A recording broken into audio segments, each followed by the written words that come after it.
नमस्कार साथियों, बहुत बहुत स्वागत है आप सभी का आपके अपने YouTube प्लेटफॉर्म एग्जाम प्लस 24 पर।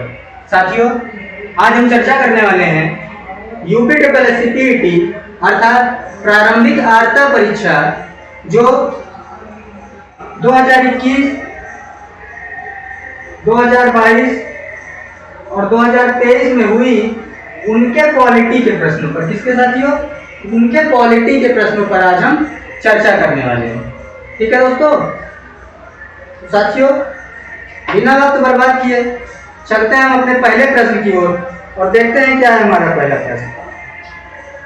आइए साथियों, हमारा पहला प्रश्न है, भारतीय संविधान के किस अनुच्छेद में यह शामिल है कि राज्यपाल विधानसभा को संबोधित कर सकते हैं, राज्यपाल सदन को संदेश भेज सकते हैं? बताइए। ऑप्शन दिया गया अनुच्छेद 176, अनुच्छेद 164, अनुच्छेद 175, अनुच्छेद 165। देखिए दोस्तों, आप सभी को पता होगा कि अनुच्छेद 165 जो है, इसके तहत महाधिवक्ता नियुक्त किया जाता है। क्या साथियों? महाधिवक्ता। क्या साथियों? महाधिवक्ता इसके तहत नियुक्त किया जाता है। ठीक है दोस्तों, इसके तहत महाधिवक्ता नियुक्त किया जाता है, जिन्हें हम राज्यों में एडवोकेट जनरल बोलते हैं। क्या साथियों?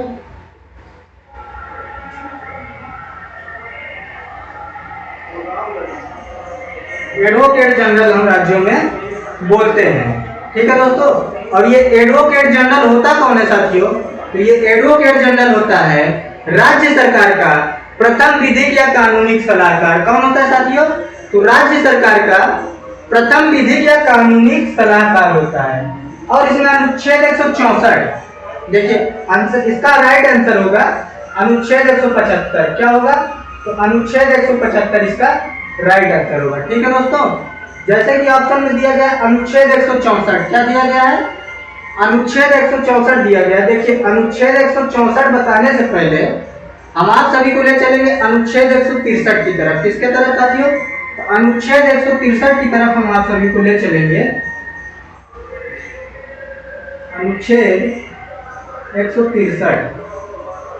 ठीक है दोस्तों, अनुच्छेद 163 की तरफ हम आप सभी को ले चलेंगे। देखिए अनुच्छेद 163 क्या कहता है।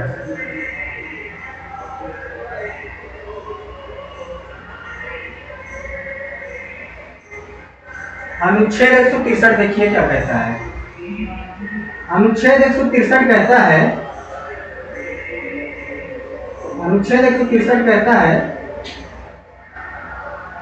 कि गवर्नर के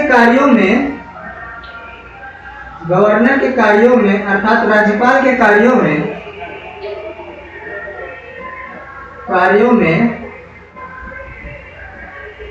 सहायता व सलाह के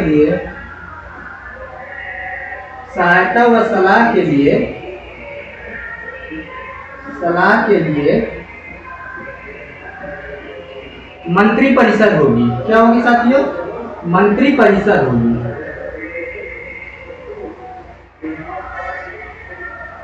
मतलब कि राज्यों में जो मंत्री परिषद होती है वो किस अनुच्छेद के तहत होती है साथियों? तो राज्यों में जो मंत्री परिषद होती है साथियों, वो इसी अनुच्छेद के तहत होती है। किस अनुच्छेद के तहत होती है साथियों? तो वो इसी अनुच्छेद के तहत होती है। अब आइए अनुच्छेद 164 पर। किसके? तो अब आइए अनुच्छेद 164 पर। तो अनुच्छेद 164 क्या कहता है साथियों? अनुच्छेद 164 आर्टिकल 164। क्या साथियों? तो आर्टिकल 164 देखिए, आर्टिकल 164 क्या कहता है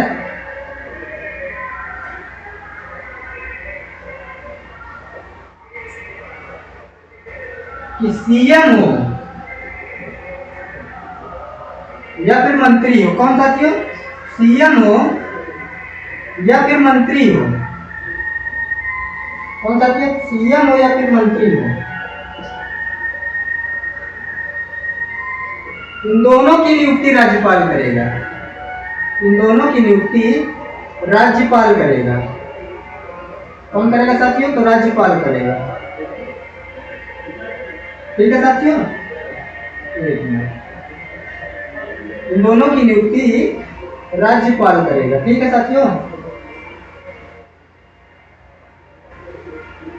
सीएम हो या फिर मंत्री हो, इन दोनों की नियुक्ति राज्यपाल करेगा। और मंत्रियों की नियुक्ति भी राज्यपाल करेगा, लेकिन किसके परामर्श पर करेगा साथियों? तो सीएम के परामर्श पर करेगा। किसके परामर्श पर? सीएम के परामर्श पर करेगा। ठीक है दोस्तों, इसीलिए इस प्रश्न का हमारा राइट आंसर क्या हो जाता है? तो इसीलिए इस प्रश्न का हमारा राइट आंसर हो जाता है अनुच्छेद 175। क्या हो जाता है? अनुच्छेद 175। चलिए दोस्तों, चलते हैं अपने अगले प्रश्न पर और देखते हैं क्या है हमारा अगला प्रश्न। आइए, हमारा अगला प्रश्न साथियों, भारतीय संविधान का कौन सा अनुच्छेद मुख्यमंत्री के कर्तव्यों को परिभाषित करता है? बताइए। देखिए साथियों, इसमें ऑप्शन दिया गया है अनुच्छेद 170। क्या दिया गया है? अनुच्छेद 170। याद करिए साथियों, अनुच्छेद 170 में क्या दिया गया है? विधानसभा के गठन संबंधित प्रावधान। क्या दिया गया है साथियों? तो विधानसभा के गठन संबंधित प्रावधानों को किया गया है। किसके तहत? तो अनुच्छेद 170 के तहत। किसके तहत? तो अनुच्छेद 170 के तहत। और अनुच्छेद 165 में जैसे आपने बताया अभी कि अनुच्छेद 165 के तहत तो महाधिवक्ता नियुक्त किया जाता है। क्या नियुक्त किया जाता है? तो महाधिवक्ता नियुक्त किया जाता है। ठीक है दोस्तों, महाधिवक्ता नियुक्त किया जाता है। चलिए, और अनुच्छेद 167 देखिए साथियों, हम आपको बताते हैं, हम आपको ले चलते हैं एक आर्टिकल की तरफ। किसके तरफ? तो एक आर्टिकल की तरफ। इसका कॉन्सेप्ट समझिए आप। आर्टिकल 78। क्या? आर्टिकल 78 क्या है साथियों? आर्टिकल 78। इसी तरीके से एक और आर्टिकल है,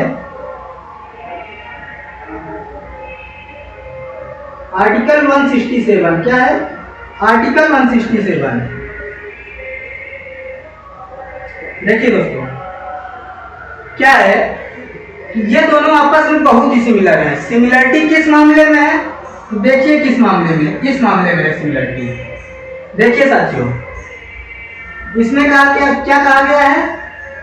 प्रधानमंत्री के कर्तव्य। क्या कहा गया साथियों? प्रधानमंत्री के कर्तव्य। क्या कहा गया साथियों? प्रधानमंत्री के कर्तव्य। इसी तरीके से यहाँ पे आइए साथियों, यहाँ पे क्या कहा गया है? मुख्यमंत्री के कर्तव्य। क्या कहा गया साथियों? तो मुख्यमंत्री के कर्तव्य। ठीक है दोस्तों, इसी तरीके से फिर ऊपर आइए, तो इसमें क्या कहा गया है? भैया राष्ट्रपति को सूचना का अधिकार। क्या कहा गया है? तो राष्ट्रपति को सूचना का अधिकार। राष्ट्रपति को सूचना का अधिकार। सूचना का अधिकार। ठीक है दोस्तों, इसी तरीके से इसमें आइए साथियों, इसमें क्या कहा गया है? गवर्नर को सूचना का अधिकार। किसको? गवर्नर को सूचना का अधिकार। सूचना का अधिकार। ठीक है दोस्तों, अब आप कहेंगे कि ये क्या मामला चल रहा है? देखिए साथियों, क्या मामला चल रहा है, ध्यान से देखिएगा। आप कहेंगे कि क्या मामला चल रहा है सर, कुछ समझ में नहीं आ रहा है। तो देखिए क्या मामला चल रहा है। प्रधानमंत्री का यह कर्तव्य है। क्या साथियों? प्रधानमंत्री का यह कर्तव्य है कि वह राष्ट्रपति को अपने सभी मंत्रिपरिषद के रिलेटेड सूचनाएं एवं अपने सभी मंत्रिपरिषद के अधिकारों का प्रधानमंत्री का यह कर्तव्य है कि वह राष्ट्रपति को अपने सभी मंत्रिपरिषद के निर्णयों एवं कार्यों की जानकारी दे। क्या? तो प्रधानमंत्री का यह कर्तव्य है कि वह राष्ट्रपति को अपने सभी मंत्रिपरिषद के निर्णयों एवं कार्यों की जानकारी दे। इसी तरीके से साथियों यहाँ पे आइए, तो मुख्यमंत्री का यह कर्तव्य है कि वह राज्यपाल को अपने सभी मंत्रिपरिषद के निर्णयों एवं कार्यों की जानकारी दे।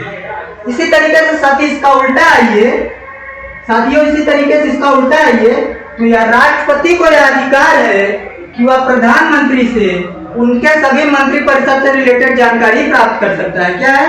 तो यह राष्ट्रपति को यह अधिकार है कि वह प्रधानमंत्री से उनके सभी मंत्रिपरिषद से रिलेटेड जानकारी प्राप्त कर सकता है। इसी तरीके से साथियों यहाँ पे क्या है? गवर्नर को है। क्या है? तो गवर्नर को है। ठीक है दोस्तों, इस प्रश्न में क्या पूछा है साथियों? भारतीय संविधान का कौन सा अनुच्छेद मुख्यमंत्री के कर्तव्यों को परिभाषित करता है? क्या साथियों? मुख्यमंत्री के कर्तव्यों को। ठीक है दोस्तों, तो हमने क्या बताया? सीएम के कर्तव्य, अनुच्छेद 167।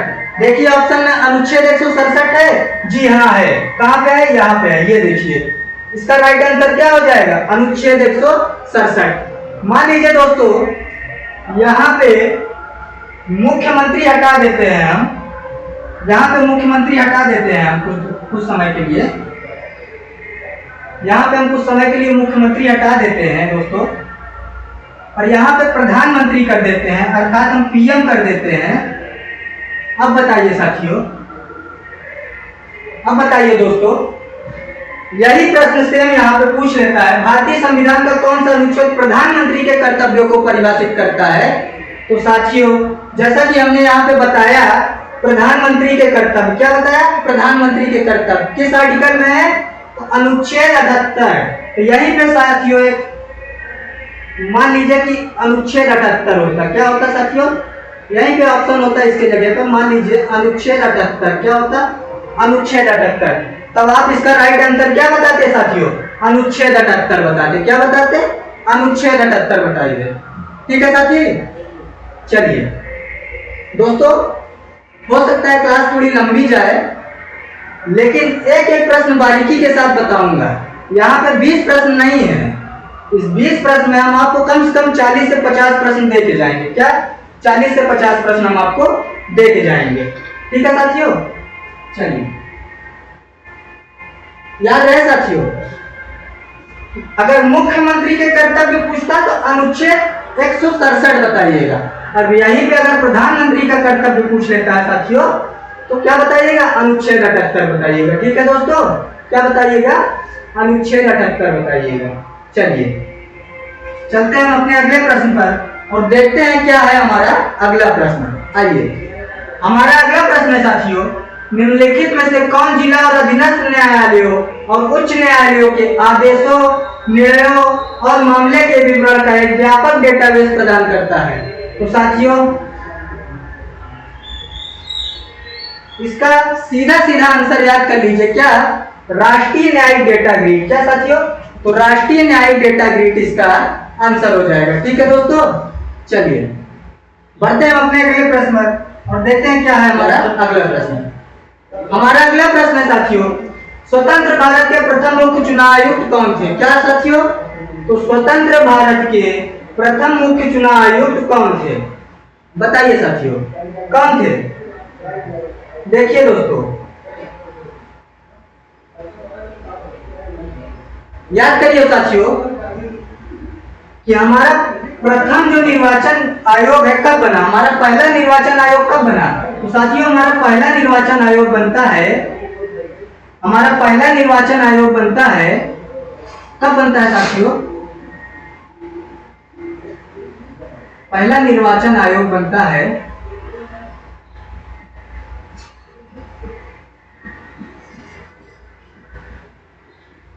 25 जनवरी। कब बना साथियों? 25 जनवरी 1950 को। कब बनता है साथियों? तो 25 जनवरी 1950 को हमारा पहला निर्वाचन आयोग बनता है, और उसके मुख्य चुनाव आयुक्त जो है कौन बनाए जाते हैं साथियों? तो सुकुमार सेन इसके मुख्य चुनाव आयुक्त बनाए जाते हैं। और कब से कब तक ये रहते हैं इस पद पर साथियों? तो मार्च 1950 से दिसंबर, क्या साथियों? मार्च 1950 से दिसंबर 1958 तक ये इस पद पर कार्य करते हैं। क्या साथियों? तो जो हमारे पहले मुख्य चुनाव आयुक्त थे वो सुकुमार सेन थे साथियों। और कब बनाए गए साथियों? तो मार्च 1950 से दिसंबर 1958 तक इन्होंने इस पद पर सेवा दी। ठीक है साथियों। और बात की जाए साथियों वर्तमान की, तो वर्तमान में जो हमारे मुख्य चुनाव आयुक्त हैं, वर्तमान में जो हमारे मुख्य चुनाव आयुक्त हैं कौन है साथियों? वो है ज्ञानेश कुमार। कौन है साथियों? वो है ज्ञानेश कुमार। ठीक है साथियों, ज्ञानेश कुमार जी हमारे वर्तमान में मुख्य चुनाव आयुक्त हैं। और साथियों इनकी नियुक्ति कौन करता है साथियों? इन्हें अनुच्छेद 324 के तहत बाई प्रेसिडेंट द्वारा किया जाता है। किसके साथियों? इन्हें अनुच्छेद 324 के तहत इनकी नियुक्ति राष्ट्रपति द्वारा की जाती है। किसके साथियों? तो राष्ट्रपति द्वारा इनकी नियुक्ति की जाती है। ठीक है दोस्तों, आइए समझ में आया ना? क्वेश्चन क्या था? तो स्वतंत्र भारत के प्रथम मुख्य चुनाव आयुक्त कौन थे? तो साथियों हमारा जो पहला निर्वाचन आयोग गठित हुआ था, कब गठित हुआ गया था? 25 जनवरी 1950 को। इसके मुख्य चुनाव आयुक्त कौन थे पहले साथियों? तो सुकुमार सेन हमारे मुख्य चुनाव आयुक्त थे। और बात की जाए साथियों वर्तमान की, तो वर्तमान में जो हमारे मुख्य चुनाव आयुक्त हैं ज्ञानेश कुमार है। कौन है साथियों? तो ज्ञानेश कुमार है। इन्हें किसके द्वारा नियुक्त किया जाता है साथियों? तो इन्हें राष्ट्रपति के द्वारा नियुक्त किया जाता है। किसके द्वारा? तो राष्ट्रपति के द्वारा इनकी नियुक्ति की जाती है। इस अनुच्छेद के तहत की जाती है, तो अनुच्छेद 324 के तहत इनकी नियुक्ति की जाती है। ठीक है दोस्तों, चलिए आइए साथियों हम चलते हैं अपने अगले प्रश्न पर। तो साथियों हमारा अगला प्रश्न है, पंचायती राज संस्थाओं के अस्तित्व के लिए भारत की संसद द्वारा 73वां और 74वां संवैधानिक संशोधन कब पारित किया गया? बताइए दोस्तों। साथियों इसमें एक कॉन्सेप्ट समझिए आप, ये जो 73वां संविधान संशोधन है ये पंचायतों से रिलेटेड था। किससे था साथियों? ये पंचायतों से रिलेटेड था।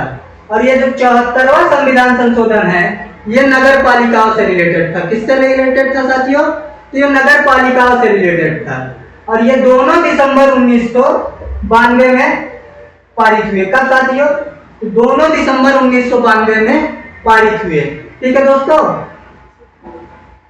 हालांकि इनको राष्ट्रपति की स्वीकृति कब मिलती है साथियों? इनको राष्ट्रपति की स्वीकृति मिलती है साथियों 20 अप्रैल को। कब साथियों? तो 20 अप्रैल को इनको राष्ट्रपति की स्वीकृति मिलती है, 20 अप्रैल 1993 को।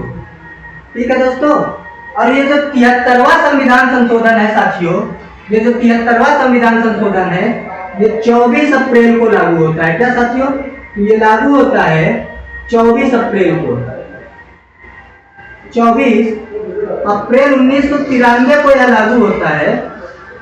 और आप सोच कर देखिए साथियों, 24 अप्रैल को 73वां संविधान संशोधन लागू होता है और इसके लागू होते ही पंचायतों को संवैधानिक दर्जा प्राप्त हो जाता है।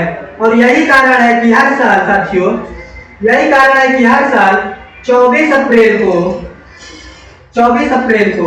पंचायती राज दिवस के रूप में मनाया जाता है। क्या साथियों? यही कारण है कि हर साल 24 अप्रैल को पंचायती राज दिवस के रूप में मनाया जाता है। क्या मनाया जाता है साथियों? तो पंचायती राज दिवस के रूप में मनाया जाता है। ठीक है दोस्तों, अगर अब आपसे कोई पूछता है कि पंचायती राज दिवस 24 अप्रैल को ही क्यों मनाते हैं, तो बता दीजिएगा क्योंकि 24 अप्रैल को ही पंचायतों को संवैधानिक दर्जा प्राप्त हुआ था। क्या प्राप्त हुआ था? 24 अप्रैल को ही पंचायतों को संवैधानिक दर्जा प्राप्त हुआ था। ठीक है दोस्तों, चलिए, और ये 74वां संविधान संशोधन है ना दोस्तों, ये लागू होता है 1 जून को। कब लागू होता है साथियों? तो 1 जून को लागू होता है। ठीक है दोस्तों, दोनों साथ में पारित होते हैं। क्या साथियों? तो दोनों साथ में पारित होते हैं। राष्ट्रपति की स्वीकृति भी दोनों को साथ में ही मिलती है, लेकिन लागू होने की डेट जो है अलग अलग है। 73वां संविधान संशोधन जो लागू होता है 24 अप्रैल को लागू होता है। कब लागू होता है साथियों? 24 अप्रैल को 73वां संविधान संशोधन लागू होता है। और 74वां संविधान संशोधन जो है कब लागू होता है साथियों? ये लागू होता है 1 जून को। कब लागू होता है साथियों? ये लागू होता है 1 जून को। ठीक है दोस्तों, याद रखिएगा क्योंकि यहाँ से क्वेश्चन काफी पूछे जाते हैं, इसको ध्यान में रखिएगा। आगे बढ़ते हैं साथियों और देखते हैं हमारा अगला प्रश्न क्या है। चलिए,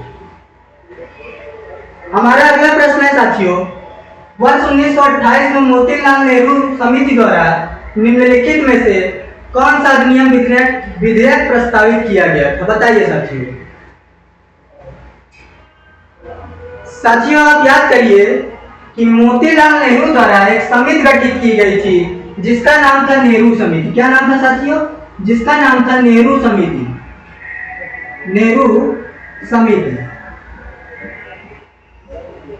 और इस नेहरू समिति के अध्यक्ष थे साथियों।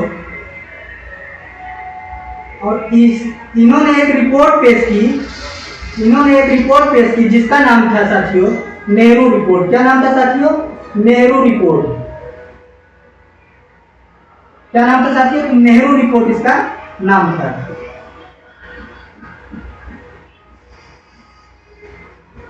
नेहरू रिपोर्ट कब पेश की साथियों? 1928 में। कब साथियों? तो 1928 में। ठीक है दोस्तों, चलिए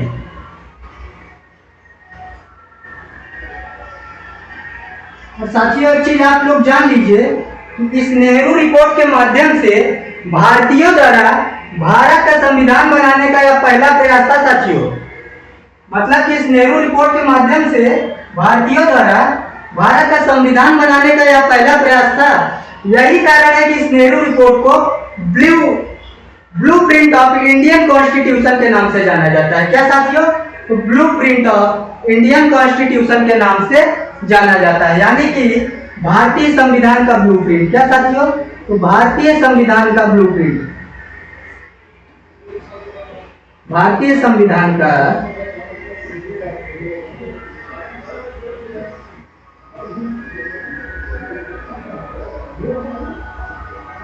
ब्लूप्रिंट।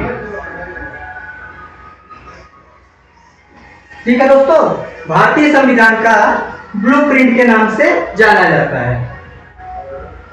इसमें क्या था साथियों? अधिकारों का बिल। क्या था साथियों? अधिकारों का बिल। ठीक है साथियों। और इल्बर्ट बिल देखिए साथियों, इल्बर्ट बिल क्या है? इल्बर्ट बिल आया था साथियों 1883 में। कब आया था? 1883 में। उस समय भारत के वायसराय कौन थे साथियों? उस समय भारत के वायसराय रिपन थे। कौन थे साथियों? तो रिपन थे। ठीक है दोस्तों, उस समय भारत के वायसराय रिपन थे। और इल्बर्ट बिल में क्या था साथियों? देखिए इल्बर्ट बिल में यह था कि इल्बर्ट बिल के माध्यम से रिपन का यह कहना था कि हम भारतीय जजों को यूरोपीय जजों के समान अधिकार दिलाएंगे। क्या साथियों? तो इल्बर्ट बिल के माध्यम से रिपन का यह कहना था कि जो भारतीय जज हैं इन्हें हम यूरोपीय जजों के समान अधिकार दिलाएंगे। लेकिन साथियों जैसा कि आप सभी को पता होगा उसके बाद कुछ मामला हुआ। मामला यह हुआ कि ब्रिटेन की सरकार ने रिपन को वापस बुला लिया। क्या? तो ब्रिटेन की सरकार ने रिपन को वापस बुला लिया। ठीक है दोस्तों, चलिए हमारा अगला प्रश्न है साथियों, भारतीय संविधान का अनुच्छेद 343 किसके बारे में है? देखिए साथियों, राज्यपाल द्वारा विशेष संबोधन। ये किसमें है साथियों? ये है साथियों अनुच्छेद 170 में। किसमें? अनुच्छेद 170 में। ठीक है दोस्तों, संसद का संविधान कुछ खास है नहीं। भारत के राष्ट्रपति अनुच्छेद 52। किसमें है साथियों? अनुच्छेद 52। संघ की राजभाषा। क्या होगा इसका राइट आंसर साथियों? तो संघ की राजभाषा जो है अनुच्छेद 343 के अंतर्गत आती है। मतलब जो हमारी संघ की राजभाषा होगी वो हिंदी भाषा होगी। मतलब कि लिपि देवनागरी होगी और भाषा हिंदी होगी। क्या साथियों? लिपि देवनागरी होगी और भाषा हिंदी होगी, यानी कि देवनागरी लिपि में लिखी गई भाषा ही हमारी राजभाषा होगी। क्या साथियों? तो देवनागरी लिपि में लिखी गई भाषा ही हमारी राजभाषा होगी। ठीक है दोस्तों, चलिए हमारा अगला प्रश्न है साथियों, भारतीय स्वतंत्रता अधिनियम 1947 के पारित होने के साथ भारत एक अधिराज्य बन गया और अधिराज्य विधानमंडल ने भारत सरकार अधिनियम 1935 की किस धारा के प्रावधानों के तहत 1947 से 1949 तक कानून बनाए? देखिए साथियों, इसका राइट आंसर क्या होगा? इसका राइट आंसर होगा धारासव। क्या होगा साथियों? धारासव इसका राइट आंसर होगा। किस लिए होगा साथियों? तो जानिए। इसलिए होगा साथियों कि आपको पता होगा कि हमारा भारत देश जो है वो 1947 में आजाद होता है। कब आजाद होता है साथियों? 1947 में हमारा भारत देश आजाद होता है। अब 1950 में हमारा भारतीय संविधान बनता है। क्या साथियों? 1950 में हमारा भारतीय संविधान लागू होता है। ठीक है दोस्तों। तो तब तक साथियों हम भारत सरकार अधिनियम 1935 के तहत ही तो काम कर रहे थे, इसी को फॉलो करते तो चल रहे थे साथियों। ठीक है दोस्तों, उम्मीद करते हैं कि ये प्रश्न आप सभी को समझ में आया होगा। ठीक है दोस्तों, बढ़ते हैं हम अपने अगले प्रश्न की ओर और देखते हैं क्या है हमारा अगला प्रश्न। आइए, हमारा अगला प्रश्न है साथियों, भारत के सर्वोच्च न्यायालय का उद्घाटन को किया गया था, उद्घाटन संसद भवन में प्रिंसेस चैम्बर में हुआ। तो देखिए साथियों, इसमें एक कॉन्सेप्ट समझिए, याद करिए साथियों, जो हमारी पहली सुप्रीम कोर्ट बनी थी वो कब बनी थी साथियों? जो हमारी पहली सुप्रीम कोर्ट बनी थी वो वर्ष 1773 के एक्ट द्वारा। किसके साथियों? 1773 के एक्ट द्वारा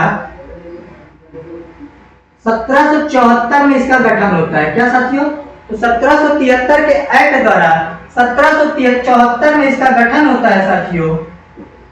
और कहां पे होता है साथियों? तो कलकत्ता में होता है। कहां पे साथियों? तो कलकत्ता में इसका गठन होता है। और इसके जो मुख्य न्यायाधीश बनाए जाते हैं, कौन बनाए जाते हैं साथियों? एलिजा इम्पे के मुख्य न्यायाधीश बनाए जाते हैं। क्या साथियों? एलिजा इम्पे इसके मुख्य न्यायाधीश बनाए जाते हैं। साथ में 3 अन्य जज भी होते हैं। क्या साथियों? तो साथ में 3 अन्य जज भी होते हैं। बात की जाए साथियों आजादी के बाद की, क्या साथियों? बात की जाए आजादी के बाद की साथियों, आजादी के बाद की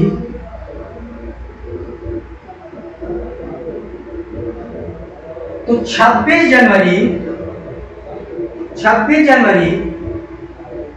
1950 को गठन का प्रावधान किया जाता है और अंततः 28 जनवरी को इसका उद्घाटन किया जाता है। क्या साथियों? तो 28 जनवरी को इसका उद्घाटन किया जाता है। ठीक है दोस्तों, तो इसका आंसर क्या हो जाएगा? 28 जनवरी 1950। ठीक है दोस्तों। और एक बात और देखिए साथियों कि जब हमारा भारत देश आजाद हुआ था तो उस समय जो हमारी सुप्रीम कोर्ट थी उसमें क्या था साथियों? तो एक चीफ जस्टिस तो होते ही थे, साथ में 7 जज होते थे। क्या साथियों? एक चीफ जस्टिस तो होते ही थे, साथ में 7 जज होते थे। और बात की जाए साथियों वर्तमान की, तो वर्तमान में जो हमारा सुप्रीम कोर्ट है साथियों उसमें एक चीफ जस्टिस तो होते ही हैं प्लस 33 जज होते हैं। क्या साथियों? तो एक चीफ जस्टिस प्लस 33 जज, मतलब कि जजों की संख्या 7 से बढ़ाकर 33 कर दी गई है। कितना साथियों? तो जजों की संख्या 7 से बढ़ाकर 33 कर दी गई है। ठीक है दोस्तों, उम्मीद करते हैं कि यह प्रश्न आपको समझ में आया होगा। चलिए बढ़ते हैं हम अपने अगले प्रश्न की ओर और देखते हैं क्या है हमारा अगला प्रश्न। आइए, हमारा अगला प्रश्न है साथियों, लोकतंत्र और विकास के लिए पंचायती राज संस्थानों के पुनरुद्धार पर एक अवधारणा पत्र तैयार करने के लिए किस समिति को नियुक्त किया गया था? तो साथियों आप याद करिए, मैं आपको बताना चाहूंगा पंचायती राज पर जो समितियां गठित की गई हैं उन्हें हम एक सीक्वेंस से लिख दे रहे हैं, इसे आप याद कर लीजिए। क्या साथियों? पंचायती राज पर जो समितियां गठित की गई है या फिर स्थानीय स्वशासन पर जो समितियां गठित की गई है उन्हें हम एक सीक्वेंस से लिख दे रहे हैं। इसका आप स्क्रीनशॉट ले लीजिएगा या फिर याद कर लीजिएगा। पंचायती राज समिति। ठीक है दोस्तों, चलिए तो याद करिए साथियों, जो हमारी पहली समिति है वो कौन सी है? तो पहली समिति है साथियों हमारी बलवंत राय मेहता समिति। क्या है साथियों? बलवंत राय मेहता समिति। क्या है साथियों? तो बलवंत राय मेहता समिति।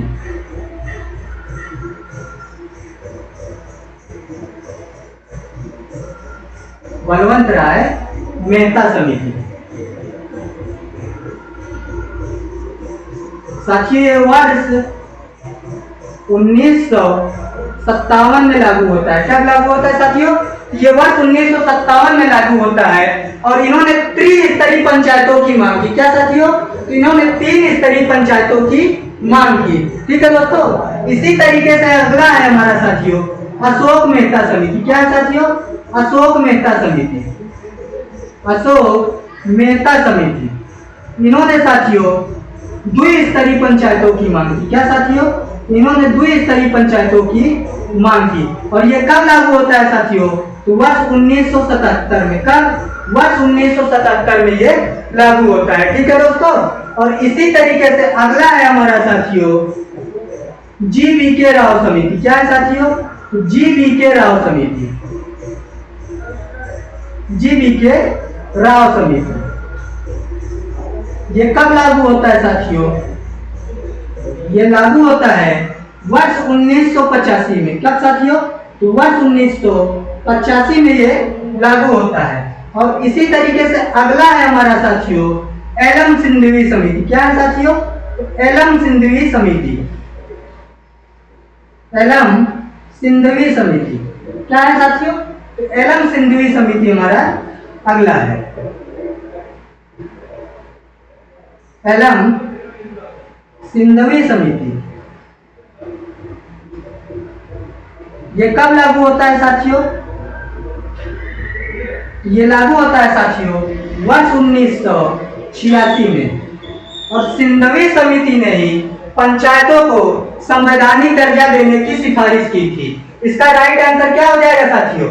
तो एलम सिंधवी समिति इसका राइट आंसर हो जाएगा। ठीक है दोस्तों, और सिंधवी समिति ने ही पंचायतों को संवैधानिक दर्जा देने की मांग की थी। क्या की थी साथियों? तो पंचायतों को संवैधानिक दर्जा देने की मांग की थी।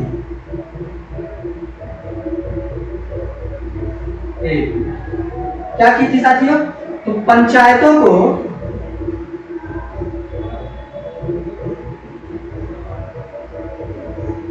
संवैधानिक दर्जा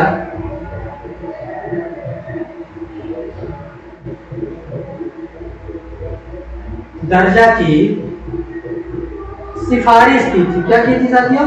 सिफारिश की थी या फिर मांग की थी। ठीक है दोस्तों, और आप सभी को पता होगा कि पंचायतों को संवैधानिक दर्जा कब प्राप्त हुआ? तो साथियों 73वें संविधान संशोधन द्वारा वर्ष 1992 में। कब साथियों? तो 73वें संविधान संशोधन द्वारा वर्ष 1992 में। ठीक है दोस्तों, इसी तरीके से एक हमारा यहाँ पे छूट गया था साथियों। इसके बाद पी.के. थुंगन समिति। क्या है साथियों? तो पी.के. थुंगन समिति है। ठीक है दोस्तों, इसको भी आप सभी लोग लिख लीजिएगा, पी.के. थुंगन समिति। क्या है साथियों? तो पी.के. थुंगन समिति ये लागू होता है साथियों वर्ष 1988 में। ये वर्ष 1988 में लागू होता है और वर्ष 1989 में इसने अपनी रिपोर्ट पेश की। क्या साथियों? वर्ष 1989 में इसने अपनी रिपोर्ट पेश की। ठीक है दोस्तों, चलिए उम्मीद करते हैं कि ये आप सभी को समझ में आया होगा और आप सभी लोग इसका स्क्रीनशॉट ले लीजिएगा, क्योंकि यहाँ से काफी क्वेश्चन पूछे जाते हैं। यहाँ से काफी बार क्वेश्चन बन चुके हैं। ठीक है दोस्तों, इसका आप सभी लोग स्क्रीनशॉट ले लीजिएगा या फिर इसको आप लोग अपने नोट्स में लिख लीजिएगा। चलिए अगले प्रश्न में चलते हैं और देखते हैं क्या है हमारा अगला प्रश्न।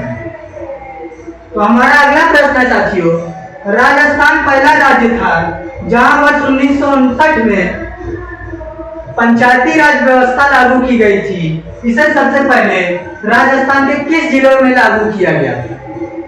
तो साथियों इसे सबसे पहले नागौर जिले में लागू किया गया था। कहाँ साथियों? इसे सबसे पहले राजस्थान के नागौर जिलों में लागू किया गया था। और ये बात है साथियों 2 अक्टूबर 2 अक्टूबर 1959 की। कब की बात है साथियों? ये बात है 2 अक्टूबर 1959 की। चूंकि ये बलवंत राय मेहता समिति की सिफारिश पर लागू किया गया था। इसे किसके सिफारिश पर साथियों? तो बलवंत राय मेहता समिति के, बलवंत राय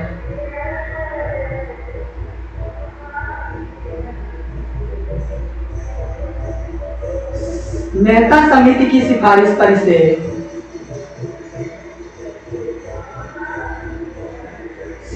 पर या फिर सलाह पर इसे लागू किया गया था।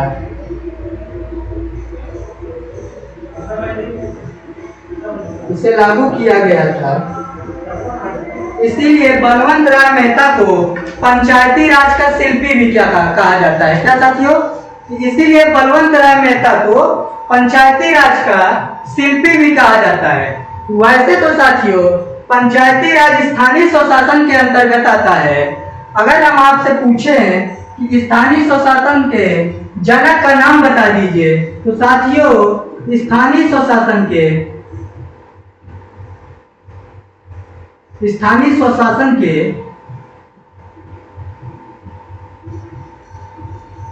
क्या साथियों? स्थानीय स्वशासन के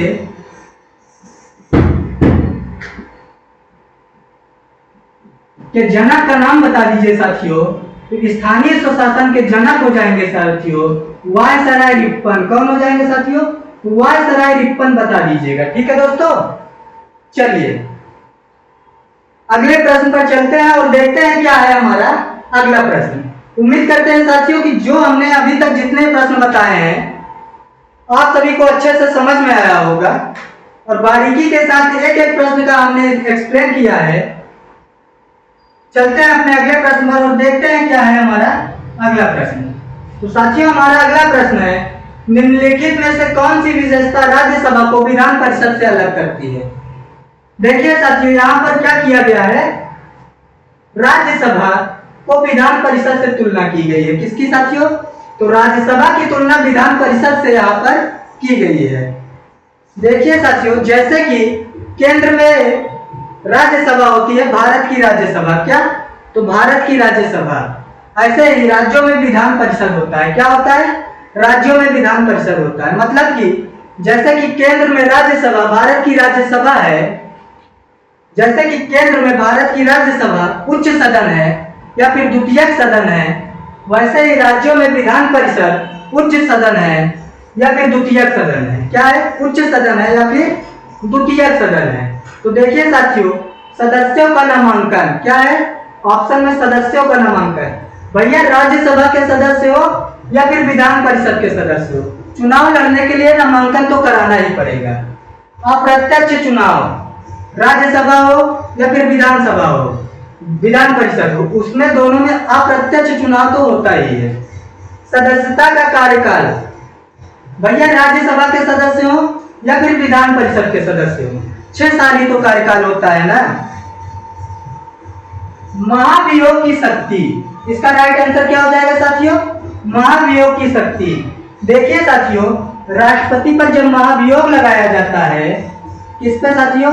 तो राष्ट्रपति पर जब महाभियोग लगाया जाता है तो उसमें साथियों राज्यसभा के सदस्य हिस्सा तो लेते ही हैं, लेकिन क्या विधान परिषद के सदस्य हिस्सा लेते हैं? नहीं लेते हैं। ठीक है साथियों, इसीलिए इसका राइट आंसर क्या हो जाएगा?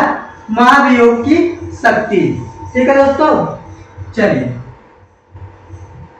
हमारा अगला प्रश्न है साथियों, भारतीय संविधान में राज्य के नीति निर्देशक सिद्धांत निम्नलिखित में से किस देश के संविधान से अपनाए गए हैं? Ukraine, Ireland, Canada, USA. Option में ये 4 ऑप्शन दिए गए हैं। देखिए साथियों अगर हम आपसे कहें कि जो हमारा डीपीएसपी है अर्थात नीति निर्देशक सिद्धांत है, उसे भारत सरकार अधिनियम 1935 से लिया गया है, तब मतलब कि जो हमारा नीति निर्देशक सिद्धांत है उसे भारत सरकार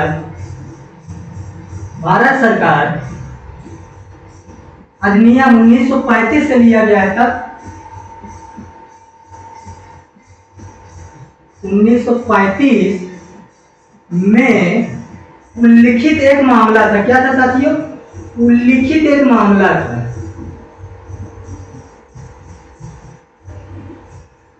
क्या था साथियों? उल्लिखित एक मामला था। क्या था साथियों? तो देखिए क्या था, में उल्लिखित एक मामला था। क्या था साथियों? उल्लिखित एक मामला था। क्या था साथियों? तो अनुदेश प्रपत्र था। क्या था? अनुदेश प्रपत्र था, जिसे हम इंस्ट्रूमेंट ऑफ इंस्ट्रक्शन भी कहते हैं। क्या कहते हैं साथियों? जिसे हम इंस्ट्रूमेंट ऑफ इंस्ट्रक्शन भी कहते हैं। एक मिनट दोस्तों, क्या चीज?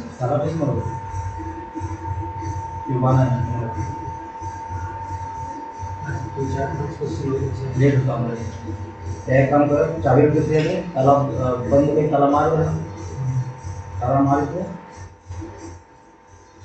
जो हमारे डेयरी वाले हैं, देखिए डेयरी वाला बंद देखिए, देखिए ड्राइवर चाबी के बगल डेयरी बैठे मतलब यहाँ पे अब चाबी का कर मुकेश कर हम ले जाएंगे। ठीक बा, चालू कर ले, कोई दिक्कत नहीं। हाँ चालू सब चीज बंद कर कैमरा ये बंद कर दे, ये बंद कर ना, ठीक है बंद करो ना, वीडियो कोई दिक्कत नहीं होगा है।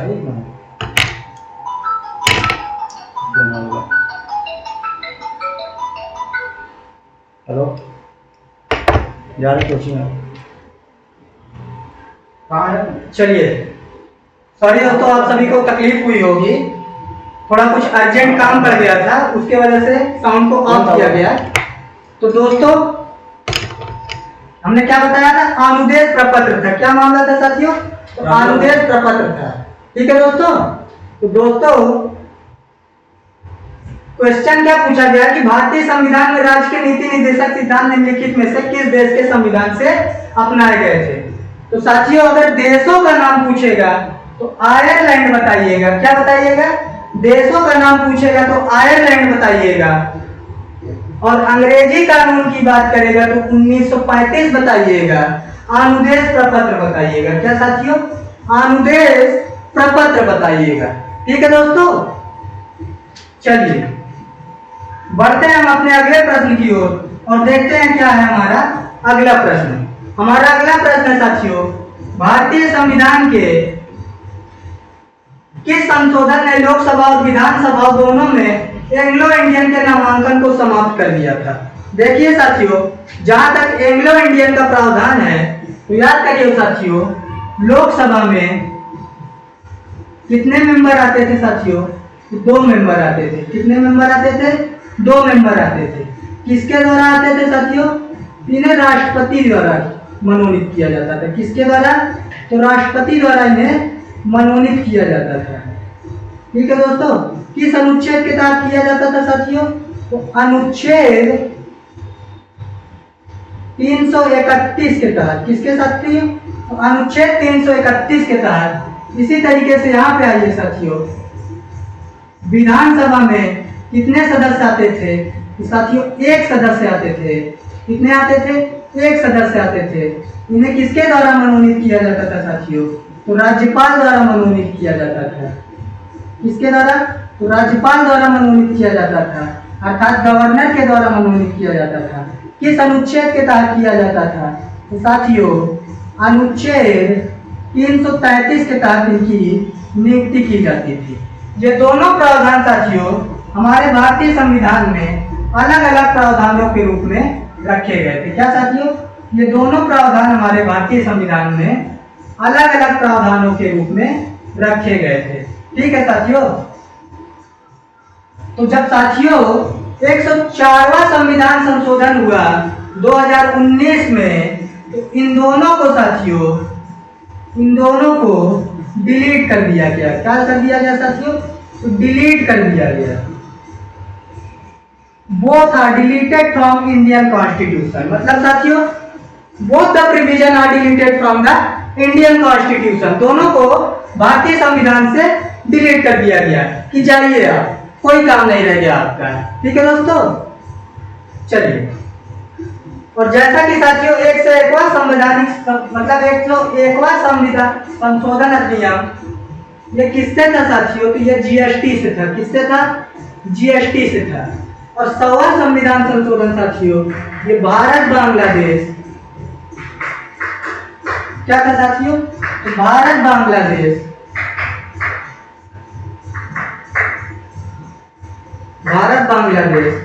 कुछ भूमि विवाद था उससे संबंधित था। ठीक है साथियों। और 107वां संविधान संशोधन तो अभी तक हुआ नहीं है साथियों। टोटल हमारे भारतीय संविधान में 106 संविधान संशोधन किए गए हैं, जिसमें से साथियों 106वां संविधान संशोधन जो है वो नारी शक्ति वंदन अधिनियम के नाम से जाना जाता है। किससे साथियों? तो नारी शक्ति वंदन अधिनियम के नाम से जाना जाता है। ठीक है दोस्तों। तो चलिए हमारा अगला प्रश्न है साथियों। हमारा अगला प्रश्न है साथियों, निम्नलिखित में से किस मामले पर अकेले केंद्रीय विधानमंडल के पास कानून बनाने की शक्ति है जिसे अवशिष्ट शक्तियों के रूप में जाना जाता है? देखिए साथियों, आप सभी लोग पढ़े होंगे, एक अनुसूची के बारे में जानते होंगे, अनुसूची नंबर 7। क्या साथियों? अनुसूची नंबर 7। अनुसूची क्या साथियों? अनुसूची नंबर 7।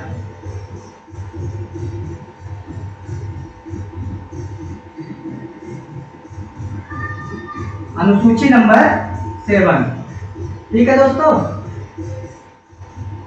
चलिए, इसमें क्या है साथियों?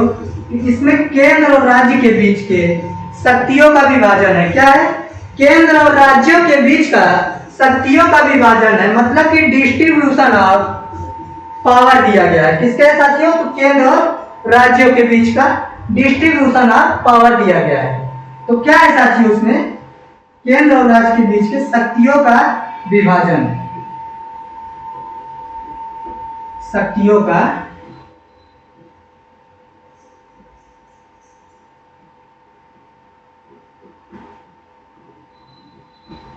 विभाजन।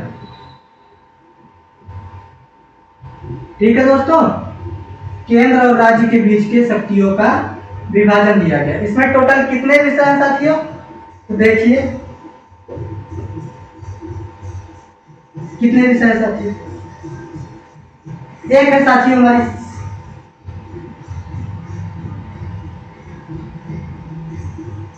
कितने हैं साथियों? देखिए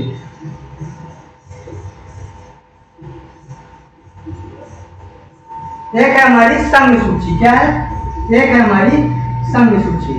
इसमें टोटल कितने विषय हैं साथियों? 100 विषय है। कितने विषय हैं? 100 विषय है। इस पे केंद्र सरकार कानून बनाएगी। कौन साथियों? इस पे केंद्र सरकार कानून बनाएगी। और इसी तरीके से एक है हमारी साथियों राज्य सूची। क्या है? तो राज्य सूची है। इसमें कितने विषय हैं साथियों? इसमें टोटल 61 विषय है। कितने विषय हैं?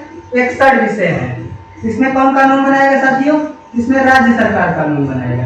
इसी तरीके से एक है साथियों हमारा समवर्ती सूची। क्या है साथियों? तो समवर्ती सूची है। क्या है साथियों? समवर्ती सूची है। ठीक है साथियों। इसमें कितने विषय हैं साथियों? इसमें 52 विषय हैं टोटल। कितने विषय हैं? 52 विषय है। इसमें दोनों ही कानून बनाएंगे। क्या साथियों? इसमें दोनों ही कानून बनाएंगे। और साथियों इसमें से जो बच जाता है, इसमें से जो बच जाता है उसे हम डाल देते हैं अवशिष्ट सूची के रूप में। किसमें साथियों? तो अवशिष्ट सूची के रूप में।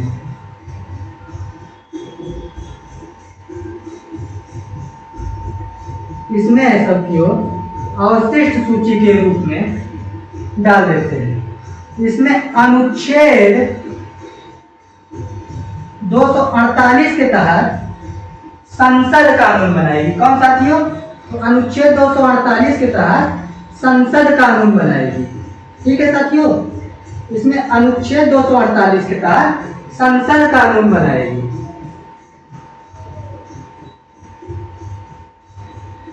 उम्मीद करते हैं साथियों कि यह प्रश्न आप सभी को समझ में आया होगा। इसमें इसका राइट आंसर क्या हो जाएगा? ऐसा क्या है साथियों? तो साइबर कानून है। क्या है साथियों?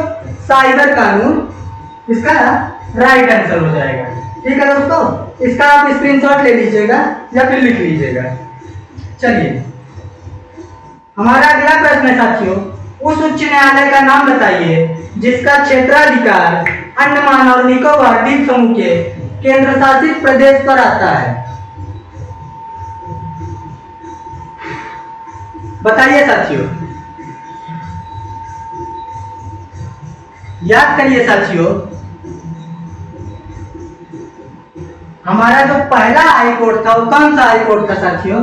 तो हमारा पहला हाई कोर्ट था साथियों वो कलकत्ता हाई कोर्ट था। क्या था साथियों? तो पहला हाई कोर्ट जो था वो कलकत्ता हाई कोर्ट था।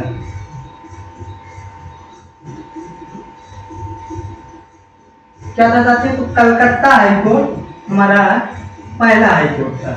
ठीक है साथियों, कब बना साथियों?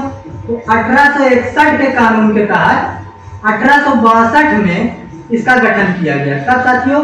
तो 1861 के कानून के तहत 1862 में इसका गठन किया गया। इसी तरीके से और याद कर लीजिए साथियों, देश का चौथा हाई कोर्ट जो है इसको भी आप लोग लिख लीजिए। तो देश का चौथा हाई कोर्ट है इलाहाबाद हाई कोर्ट। क्या साथियों? Allahabad high court. क्या साथियों? Allahabad high court. ये कब बनता है साथियों? ये 1866 में बनता है। कब बनता है? वर्ष 1866 में बनता है। इसी तरीके से आप याद कर लीजिए साथियों, पटना हाई कोर्ट। क्या? Patna high court. ये कब बनता है साथियों? ये बनता है वर्ष 1916 में। कब साथियों? तो वर्ष 1916 में ये बनता है। इसी तरीके से और क्या याद कर लीजिए साथियों, और याद कर लीजिए आप दिल्ली हाई कोर्ट। इसमें से भी क्वेश्चन पूछा गया है, दिल्ली हाई कोर्ट। ये कब बना साथियों? ये वर्ष 1966 में बनता है। कब बनता है साथियों? वर्ष 1966 में ये बनता है। और इसी तरीके से साथियों हमारे देश की जो 25वीं हाई कोर्ट है वो आंध्र प्रदेश की हाई कोर्ट है। क्या साथियों? आंध्र प्रदेश की हाई कोर्ट है।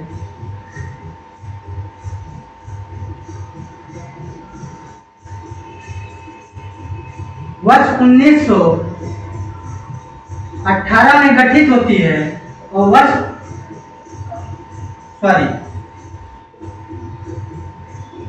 वर्ष 2018 में गठित होती है और वर्ष 2019 से काम करना स्टार्ट कर दी। क्या साथियों? वर्ष 2018 में गठित होती है और वर्ष 2019 से काम करना स्टार्ट कर दी है। ठीक है साथियों, इसका राइट आंसर क्या हो जाएगा? क्वेश्चन क्या पूछा गया है? उस उच्च न्यायालय का नाम बताइए जिसका क्षेत्राधिकार अंडमान और निकोबार द्वीप समूह के केंद्र शासित प्रदेश पर है। इसमें इसका राइट आंसर क्या हो जाएगा साथियों? कलकत्ता उच्च न्यायालय। क्या साथियों? तो अंडमान और निकोबार जो है द्वीप समूह है वो कलकत्ता उच्च न्यायालय के अंतर्गत आता है। ठीक है साथियों, और इसी तरीके से जैसे आपका साथियों लक्षद्वीप पूछ लेता है कि लक्षद्वीप किस हाईकोर्ट के अंतर्गत आता है, तो साथियों लक्षद्वीप केरला हाईकोर्ट के अंतर्गत आता है। क्या साथियों? तो लक्षद्वीप केरला हाईकोर्ट के अंतर्गत आता है।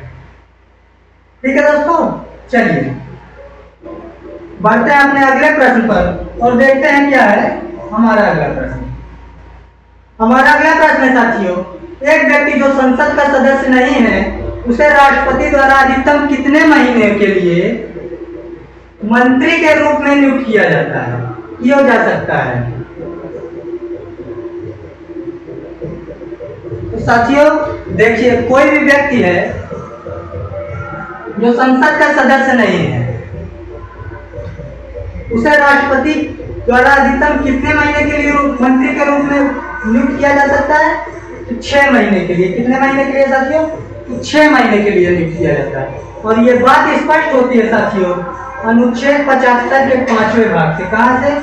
अनुच्छेद 75 के 5वें भाग से ये बात स्पष्ट होती है। ठीक है दोस्तों, अनुच्छेद 75 के 5वें भाग में यह स्पष्ट रूप से लिखा गया है कि कोई भी व्यक्ति हो ना तो लोकसभा का सदस्य है, ना ही विधान परिषद का सदस्य है, फिर भी वह राष्ट्रपति बन सकता है, प्रधानमंत्री भी बन सकता है, सॉरी वह प्रधानमंत्री भी बन सकता है, मंत्री भी बन सकता है, लेकिन 6 महीने के लिए। कितने महीने के लिए? 6 महीने के लिए। ठीक है दोस्तों, 6 महीने बाद या तो उसे किसी प्रकार की सदस्यता मिल जाए या फिर उसे छोड़नी पड़ेगी। क्या साथियों? 6 महीने बाद या तो उसे किसी प्रकार की सदस्यता मिल जाए या फिर छोड़नी पड़ेगी। ठीक है दोस्तों, चलिए हमारा अगला प्रश्न है साथियों, निम्नलिखित में से किससे संबंधित एकमात्र उदाहरण है जब भारत के राष्ट्रपति ने अपनी वीटो शक्ति का प्रयोग किया? क्या साथियों? जब भारत के राष्ट्रपति ने अपनी वीटो शक्ति का प्रयोग किया। अनुच्छेद 111 में क्या दिया गया है साथियों? तो राष्ट्रपति के वीटो शक्ति के बारे में दिया गया है, वीटो पावर।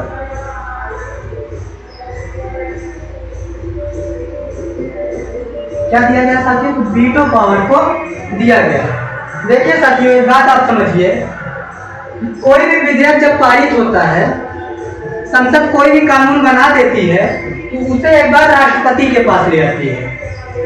राष्ट्रपति जब तक साइन नहीं करता वह विधेयक पारित नहीं किया जाता। तो मतलब जब संसद राष्ट्रपति के पास उसे साइन करने के लिए ले आते हैं, तो राष्ट्रपति के पास जो अधिकार है उसी की बात हम कर रहे हैं, जो वीटो पावर है उसी की बात हम कर रहे हैं। तो साथियों 3 प्रकार की होती है। कितने प्रकार की? 3 प्रकार की होती है। कौन कौन सी साथियों? तो देखिए, एक होती है साथियों निलंबनकारी वीटो। क्या? निलंबनकारी वीटो।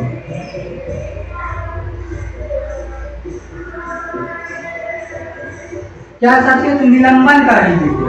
ठीक है दोस्तों, इसी तरीके से अगला है साथियों हमारा अत्यंतिक वीटो। क्या साथियों? अत्यंतिक वीटो। इसी तरीके से अगला है साथियों हमारा जेबी या पॉकेट वीटो। क्या है? जेबी या पॉकेट वीटो। ठीक है दोस्तों, देखिए साथियों निलंबनकारी वीटो में क्या है, एक बार पुनर्विचार के लिए भेजती है। क्या साथियों? एक बार पुनर्विचार के लिए भेजती है।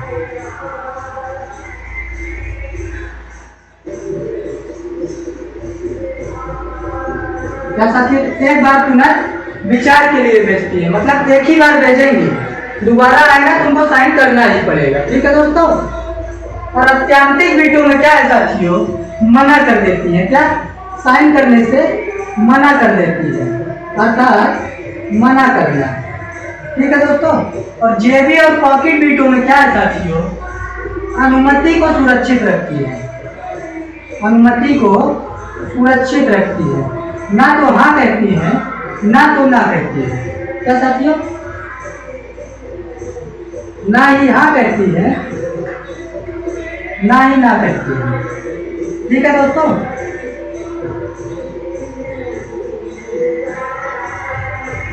अनुमति को सुरक्षित रखना। देखिए साथी, जेबी और पॉकेट वीटो में क्या है? अनुमति को सुरक्षित रखती है, ना तो हाँ कहती है ना तो ना कहती है। जैसा कि इस केस में हुआ था साथियों, भारतीय डाक संशोधन विधेयक वर्ष 1883 में। तब साथियों वर्ष 1883 में उस समय भारत के प्रधानमंत्री राजीव गांधी हुआ करते थे। कौन होते थे साथियों? तो उस समय भारत के प्रधानमंत्री राजीव गांधी हुआ करते थे। ठीक है दोस्तों, चलिए हमारा अगला प्रश्न है साथियों, वे आदर्श है जिन्हें राज्य की नीतियों का निर्माण करते समय ध्यान में रखना चाहिए। तो क्या साथियों? ये तो बहुत सिंपल है साथियों, राज्य के नीति निदेशक सिद्धांत। क्या साथियों? राज्य के नीति निदेशक सिद्धांतों को ध्यान में रखा जाता है। मतलब कि जब कोई भी कानून बनता है, जब कोई भी विधेयक पारित होता है, तो सबसे पहले डीपीएससी को या फिर राज्य के नीति निदेशक सिद्धांत को ध्यान में रखा जाता है। इसीलिए इसे कहा जाता है ये देश के शासन में आधारभूत है। क्या साथियों, ये देश के शासन में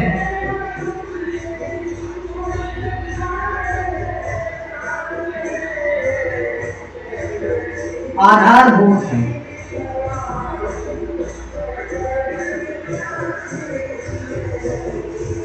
ये देश के शासन में आधारभूत है। ठीक है दोस्तों, चलिए हम चलते हैं अगले प्रश्न पर और देखते हैं क्या है हमारा अगला प्रश्न। यह है साथी आज का हमारा अगला प्रश्न और लास्ट प्रश्न। निम्न में से कौन सी सर्वोच्च न्यायालय की, क्या साथी, सर्वोच्च न्यायालय की के न्यायाधीशों की सेवानिवृत्ति की सही आयु है? क्या है? न्यायाधीशों के सेवानिवृत्ति की सही आयु है। तो क्या है साथियों? सर्वोच्च न्यायालय, सुप्रीम कोर्ट 65 वर्ष। क्या? 65 वर्ष। ठीक है दोस्तों, अगर हाई कोर्ट पूछता तो 62 वर्ष बताते। क्या साथियों? हाई कोर्ट पूछता तो 62 वर्ष इसका राइट आंसर हो जाता। ठीक है दोस्तों, चलिए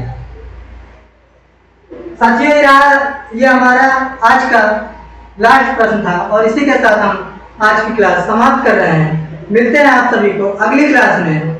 तब तक पढ़ाई करते रहिए और मन लगाकर पढ़ाई करिए, अच्छे से पढ़ाई करिए। ठीक है दोस्तों, देखिए साथियों एग्जाम है, अच्छे से प्रिपेयर करिए, तैयारी करिए, बहुत दूर नहीं रहेगा एग्जाम। ठीक है दोस्तों, मन लगाकर पढ़ाई करिए और उम्मीदों पे खरा उतरिए।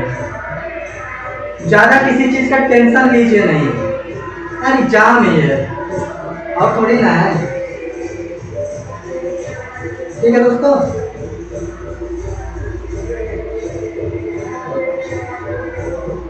ज़्यादा टेंशन लेंगे साथियों कुछ मिलेगा नहीं, टेंशन लेने से कुछ होगा नहीं। बेहतर यही है कि ईमानदारी के साथ पढ़ाई करिए, मेहनत करिए, मन लगा के पढ़ाई करिए, बाकी जो होगा देखा जाएगा। उतार चढ़ाव लाइफ में आता रहता है साथियों, आप सभी को पता होगा। मैं बताना चाहूँगा कि लाइफ में कभी टेंशन ना लेना है, ठीक है ना। बस ईमानदारी के साथ मेहनत करना और सब ऊपर वाले पे छोड़ देना। आज नहीं तो कल देगा वो, ठीक है साथियों, आज नहीं तो कल देगा। कहते हैं ना ऊपर वाले के घर देर है अंधेर नहीं है। ऊपर वाला जब भी आपका समय होगा आपको समय के अनुसार आपको देगा और निराश होने की तो कोई बात ही नहीं है। लाइफ में उतार चढ़ाव सब क्या आते हैं दोस्तों, उतार चढ़ाव मेरी लाइफ में भी आया था, आप सभी को पता होगा कि हम भी यूपीएससी के छात्र हैं और यूपीएससी की तैयारी करते हैं। बुरा तो लगता है यार जब पेपर नहीं होता है, कुछ क्वेश्चन से रुक जाता है, चंद नंबर से रुक जाता है, तो वास्तव में बुरा लगता है। उम्मीदें टूटती हैं, रोना भी आता है, लेकिन किया क्या जा सकता है।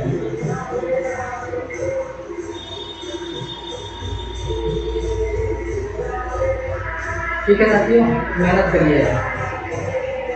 मेरा भी इस बार हमने यूपीएससी का प्री दिया था, पहला अटेम्प्ट था।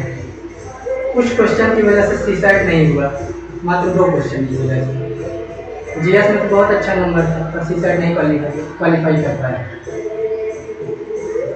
बुरा तो उस समय बहुत लगा था साथियों, रोना भी आया था दोस्तों, लेकिन कर क्या सकते हैं। लास्ट ऑप्शन वही है, फिर से उठो, जागो, लड़ो, फिर से प्रिपेयर करो, फिर से एग्जाम दो और अगली बारी का इंतजार करो। ठीक है दोस्तों, निराश कभी मत होइएगा दोस्तों। बाबा का एक बहुत ही प्रसिद्ध स्टेटमेंट है जो हमने हिस्ट्री में पढ़ा था। मैं यूपीएससी का छात्र हूँ, इतिहास, भूगोल और पॉलिटी ये सब तो पढ़ना मेरा काम ही है। हिस्ट्री, जियोग्राफी, पॉलिटी, जीएस का ही खेला है सारा उसमें। मैंने पढ़ा था साथियों, बहुत ही प्रसिद्ध स्टेटमेंट है जो मुझे बहुत अच्छी लगी। तराइनपुर का युद्ध हो, बाबा तराइनपुर का युद्ध हार जाता है। कब? 1504 में। सेंट्रल एशिया उसके हाथ से निकल जाता है। उसके दोस्तों ने क्या कहा, अब क्या करें? कहता है कुछ नहीं करना है, पहले तो भगवान का शुक्रिया अदा करें। उसके दोस्तों ने कहा चुतिया हो, तुम युद्ध हार गए और भगवान को शुक्रिया अदा करोगे। तो उसने एक बात बोली थी, जो बात मुझे बहुत अच्छी लगी, कि क्या हुआ जो मैदान हार गए। क्या हुआ जो मैदान हार गए, अभी सब कुछ नहीं हारे। क्या नहीं हारे?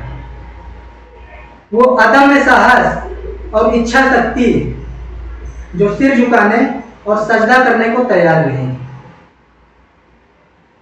साथियों, बाबर जैसा आदमी अपनी हार को एक्सेप्ट करता है और आगे बढ़ता है, तो हम और आप किस व्यक्ति के मसाला हैं? ठीक है ना? अपनी कमियों को पहचानिए, उसको सुधारिए और अच्छे से मन लगा के पढ़ाई करिए, एग्जाम दीजिए, ताकि हार जीत सब लगा रहता है।